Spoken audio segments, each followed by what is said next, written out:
Okay, what inspired the post that I'm recording now is actually this post that I came across on LinkedIn, where the manager says the new hire is making mistakes, and then the gentleman says, be honest.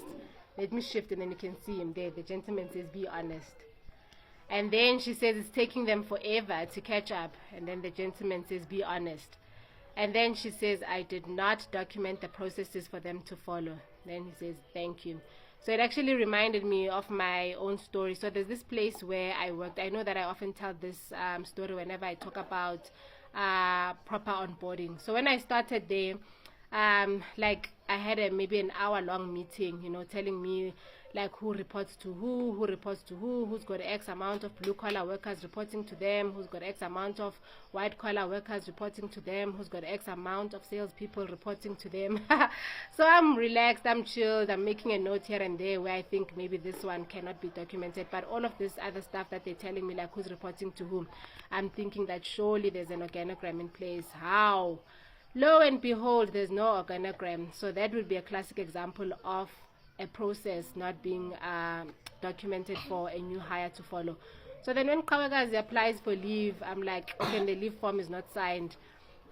So I say, okay, who must sign Kawakazi's leave form? The leave form I see where the manager is supposed to sign is not signed. And then they would roll their eyes and say, but we did say. And then the worst thing with this kind of thing, when there's nothing documented, is that the people, or rather maybe it's in every manager or CEO's right to actually expect things to be done the way that they would have done if they were in that person's shoes. So the best way to ensure that is to make sure that there are processes and procedures that are in place that the person that you put in that position can follow. So now I found myself having countless meetings after every process, and then maybe the person would say, if I was you, I was going to do this. Usually this is what I do. When I found out this is going to happen, this is what I do. These are the questions that I asked.